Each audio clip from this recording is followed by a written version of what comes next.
രൂപപ്പെടുക, രൂപം മാറുക, നിലനിൽക്കുക. ഒരു വസ്തുക്കൾ മനുഷ്യരുൾപ്പെടെയുള്ള എല്ലാവരും, എല്ലാ ജീവജാലങ്ങളും, ഈ ഭൂമിയിലെ എല്ലാ വസ്തുക്കളും, ജീവനുള്ളതുമെല്ലാം രൂപപ്പെടുന്നു, അത് സൃഷ്ടിക്കപ്പെടുന്നു, കുറച്ചു കാലം നിലനിൽക്കുന്നു. മനുഷ്യരൊക്കെ ആണെങ്കിൽ 80 വയസ്സ് 70 വയസ്സ് അങ്ങനത്തെ കാര്യം പറയാം.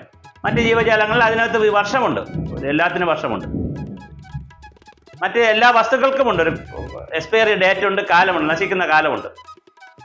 അപ്പോൾ സൃഷ്ടിക്കപ്പെട്ട് എന്ന ഒരു കാലം, അല്ലെങ്കിൽ രൂപപ്പെടുന്ന കാലം, നിലനിൽക്കുന്ന കാലം, സ്ഥായിയായ നിലനിൽപ്പില്ല.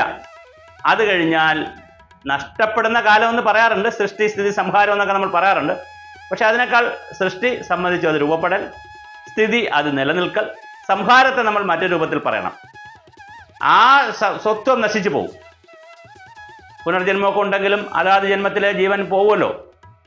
അപ്പോൾ ഏതൊരു വസ്തുവായാലും അതിന് രൂപം മാറിക്കഴിഞ്ഞാൽ ആ അസ്തിത്വം നഷ്ടപ്പെടും. ആ അസ്തിത്വം മരിച്ചു പോകും, തീർച്ചയായിട്ടും സംഹരിക്കപ്പെടും, പുതിയ രൂപത്തിലേക്ക് മാറും. അങ്ങനെ വീണ്ടും രൂപപ്പെടും, വീണ്ടും കുറച്ചു കാലം നിലനിൽക്കും, രൂപം മാറും. രൂപമാറ്റവും രൂപപ്പെടലും കുറച്ചു കാലം നിലനിൽക്കലും വീണ്ടും രൂപമാറ്റവും, ഇങ്ങനെ ഒരു ചാക്രിക വ്യവസ്ഥ മാത്രമേ ഈ ഭൂമിയിലുള്ളൂ. ചലനമാണെല്ലാം. സൂര്യനും വായുവും വെള്ളവും കാറ്റും ഒക്കെ ഉള്ളിടത്തോളം കാലം ചലനം മാത്രമേ ഉള്ളൂ. മാറ്റം എല്ലാം മാറിക്കൊണ്ടിരിക്കും, ഒരവസ്ഥയിൽ നിന്ന് മറ്റൊരവസ്ഥയിലേക്ക്.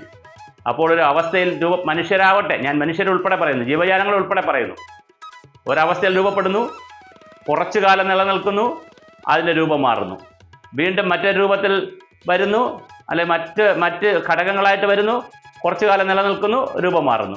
ഇങ്ങനെ വരിക, കുറച്ചു കാലം നിൽക്കുക, രൂപം മാറുക. ഈ രൂപത്തിലേക്കാണ് പ്രപഞ്ചം സഞ്ചരിച്ചു കൊണ്ടിരിക്കുന്നത്, ഭൂമിയിലെ വസ്തുക്കൾ മാറിക്കൊണ്ടിരിക്കുന്നത്. ഇതിനിടയിൽ കിട്ടുന്ന നൈമിഷികമായ കുറേ കാലങ്ങൾ, കുറേ വർഷങ്ങൾ, കുറേ ദിവസങ്ങൾ, കുറേ നിമിഷങ്ങൾ ഒക്കെ മാത്രമാണ് നമുക്ക് നിലനിൽക്കാൻ കഴിയുന്നത്.